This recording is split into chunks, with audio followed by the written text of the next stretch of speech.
Infection control, prevention, and performance improvement. Few of the topics we will discuss include modes of infection transmission, the importance of hand washing and proper techniques, the use of personal protective equipment such as masks, gowns, cleaning and disinfection, and a team approach that is always necessary for a safe work environment. It's important to know that healthcare-associated infections, they can account for as many as 380,000 deaths annually. And it's the residents and the staff in the long-term care facilities that have an increased risk of infection due to the unique challenges in the care setting and the resident population. For this reason, all staff has to work together to reduce infections and provide safe care for these residents and a safe work environment for the staff. Many infections can be prevented with basic infection prevention control, such as hand hygiene and vaccination. As residents age, they become much more vulnerable to these infections due to changes their bodies are going through, such as breaks in the skin or wounds. They have difficulty chewing, swallowing, and drinking, as well as just moving around in general. There could be a loss of bladder and bowel control, as well as some mental status changes. In addition to all this, they have other medical conditions such as lung diseases, diabetes, heart disease, that make them more vulnerable. A big part of this infection, though, is their inability or their forgetting to just clean their hands regularly. Infection prevention starts with knowing the basics, and the basics start with the germs, the tiny organisms that are capable of causing the infections. They come in different forms, such as bacteria, viruses, molds, fungi, and they're all over the place. They're on our skin, within our bodies. They can be found in the air, on all surfaces in the environment, and sometimes even in our food and water. They enter into the body through the mucous membranes, such as your nose, your eyes, or your mouth, or any break in the skin, which could even be done by a catheter.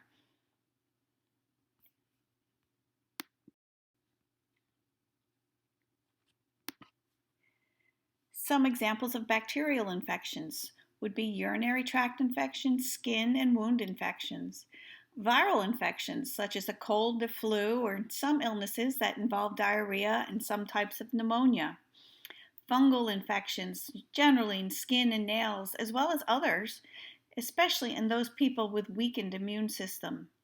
But the most common types of infections seen in long-term care facilities, they generally involve the urinary tract, the lung, the skin and soft tissue, as well as the GI system. How do these germs spread? They're found everywhere, on the gloves, on the hands of facility staff, on any surface or equipment that can be used by residents. The family members, the visitors, the residents, and the staff all could unknowingly spread the germs by simple things like coughing or sneezing into the air, touching other people or surfaces with hands that could be carrying germs, or touching body fluids and secretions that can contain these germs. To avoid spreading the infections, the items must be cleaned and disinfected properly.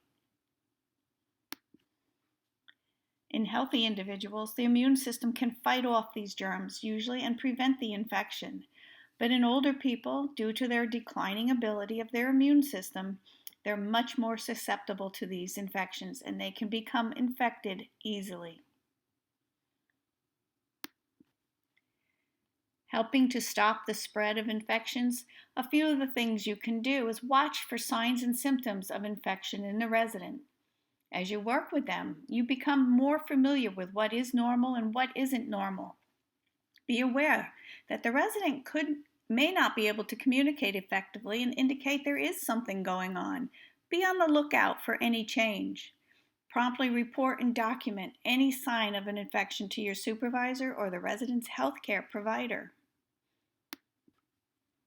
A few of the signs and symptoms that should be on the lookout would be any change in the vital signs, such as maybe an increased temperature, although older residents generally don't have that. There could be a change in the respiration or pulse rate, or the blood pressure could be creeping up or dropping lower. Look for trends and keep an eye on where they've been in the past. Perhaps there's some loose stools or diarrhea or blood in the urine, or maybe the resident is complaining of burning when urinating.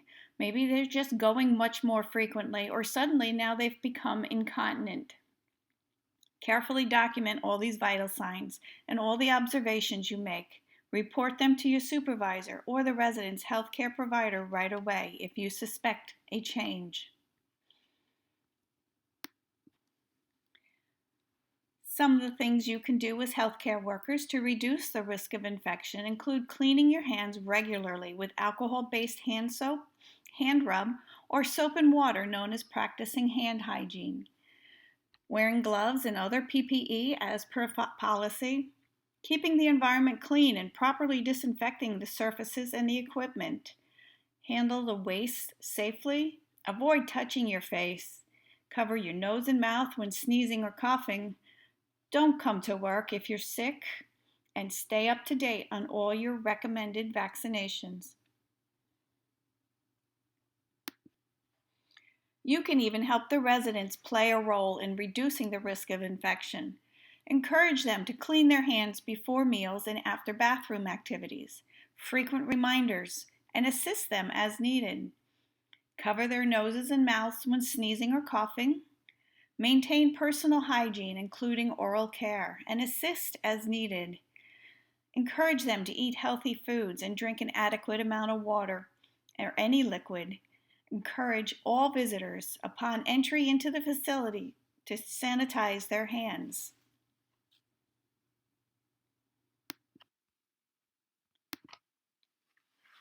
Standard precautions should be practiced for all residents. What that does is it prevents the spreading of the diseases through direct or indirect contact. Direct contact happens when an infected person directly touches another person, and it passes the germs to that uninfected person. Indirect contact happens when someone who is infected touches an object, such as a phone, and leaves the germs on that object. Then along comes another person who touches that object, like the phone, and now becomes infected with that germ or pathogen. The most important way that you can practice infection control is through safe and proper hand hygiene. It's really as easy as ABC. You should always practice hand hygiene when you're moving among your residents and you're moving from soiled to clean spaces. Wash your hands with soap and water for at least 20 seconds, or use an alcohol-based rub covering all surfaces of the hands. If you're using gloves, change them frequently, and every time you change your gloves, you do more hand hygiene. Do not ever wear the same pair of gloves for more than one resident. Wash your hands when you're using soap and water for at least 20 seconds.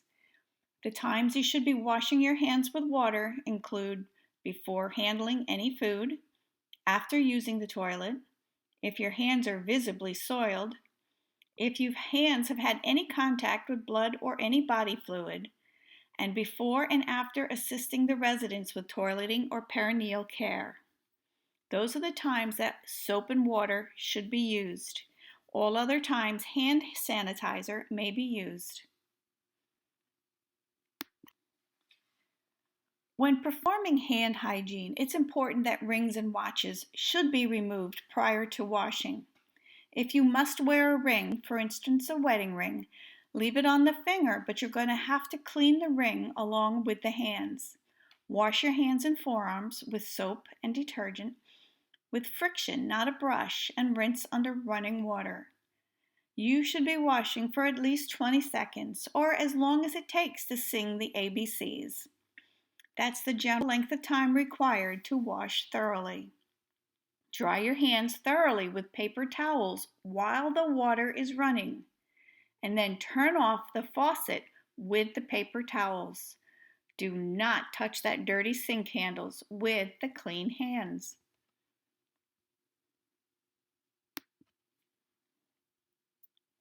Make sure your medication and treatment carts are stocked with alcohol-based hand rub or hand wipes. Make sure they use that before you enter a room and provide any care. Clean your hands between every resident when you're giving medications or providing any care. A little bit about personal protective equipment, how you're protecting yourself and others. PPE, or personal protective equipment, it protects you from the contact with the blood, body fluids, or any other infectious materials that could contain those germs that cause infection. Examples include gowns, gloves, masks. OSHA requires all healthcare facilities provide this for the staff that may come in contact with these blood and body fluids. And you should wear it anytime there is a chance of contact with any blood or body fluid. When you use a piece of PPE or personal protective equipment, you should use it one time and throw it away. Do not ever use the same PPE for the care of more than one resident. Do not wear soiled gloves out of the room or with different residents. Once you put a mask on, it touches the face. Discard it when it's done. Do not reuse. Change your gloves when they are soiled and when moving from a contaminated to a clean area. Perform hand hygiene. Sing your ABCs prior to wearing and after removing the gloves.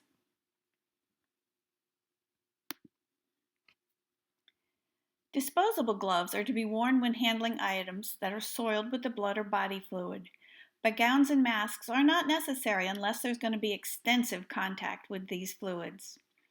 If there's any large spill of blood or a body fluid, it has to be cleaned up immediately while wearing gloves, and the area then has to be disinfected using an appropriate concentration of a disinfectant that is certified to be effective. Appropriate concentrations of a phenol disinfectant or a chlorine bleach may be used. It's always good if you see other team members that should be using PPE to remind them to use them whenever they might come in contact with another person's blood or body fluid. Explain to the residents that what you're putting on is just standard precaution and it's used to protect everyone. If you see the supplies are running low, ask to have them replaced. And encourage everyone to change the protective equipment if they touch anything contaminated or they move from a contaminated to a clean area or from carrying one resident to another.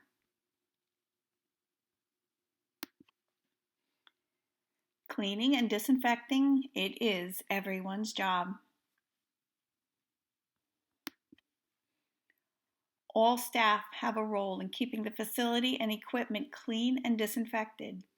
And the best cleaning products, they will clean and disinfect at the same time, and they're safe on all surfaces. Hospital-approved cleaners and disinfectants are adequate for most situations in the long-term care facilities. Cleaning refers to physically removing any dirt and soil. Disinfecting and sanitizing is removing or killing the germs that can cause disease. Any surface in a room or any equipment can harbor these germs, and they have to be routinely cleaned and disinfected, including between use on each resident, to prevent the spread of germs and diseases. The high-touch areas absolutely need to be cleaned and disinfected. Things like doorknobs, counters, your med carts, tables, your bed and handrails, phones, call lights, personal wipe packages, and wheelchairs are high reservoirs for bacteria or any germs.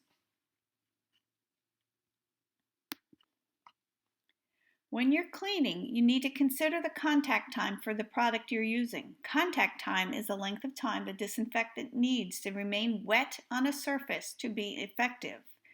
You should always wear gloves if your cleaning product requires them.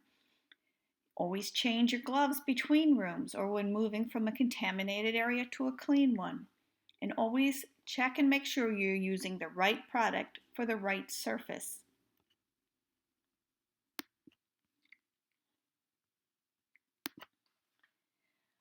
It is very important that you know how long the disinfecting product you're using needs to stay wet in order for it to have time to kill the germs.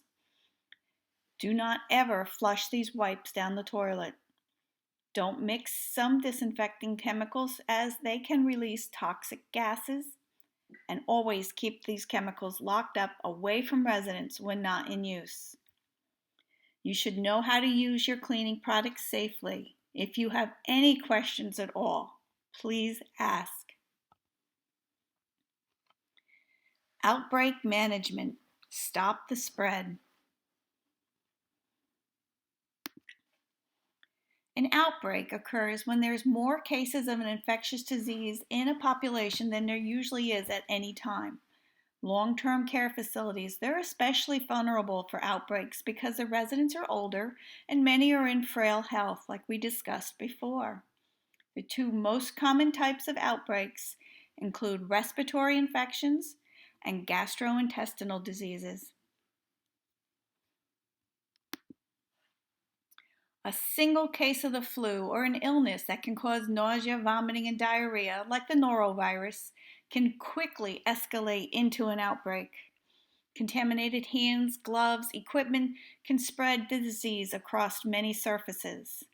And those residents, especially those with dementia who can wander or may have unhygienic hands or clothes, can also spread this disease. Quick identification of these clusters of infections is critical. Keeping the environment and equipment clean and disinfected, and make sure there are disinfectants at the point of care. Remind your coworkers, your residents, your family members, all visitors to report to your supervisor any new respiratory symptoms or any symptoms of nausea, vomiting, or diarrhea that they may see or even experience themselves.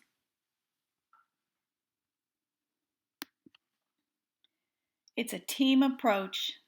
Working together increases safety for all.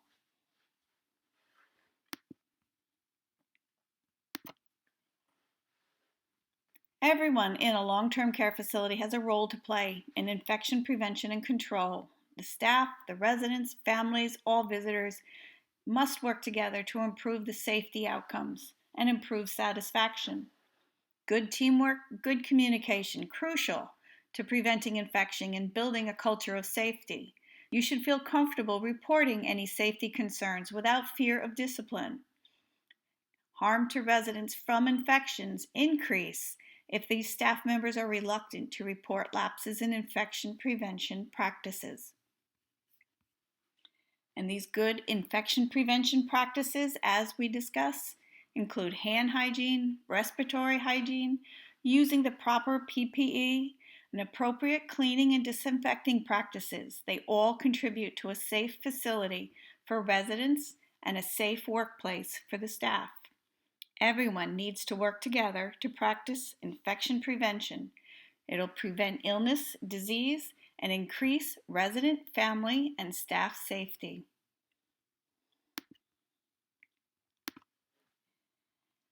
A staff that works together in a culture of safety with good infection control measures can significantly reduce the risk of illness in the facility and promote staff, resident, family, health, and satisfaction.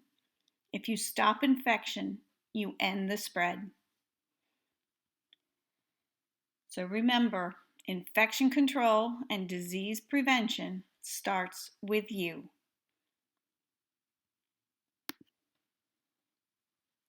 Thank you for your attention. Work safe.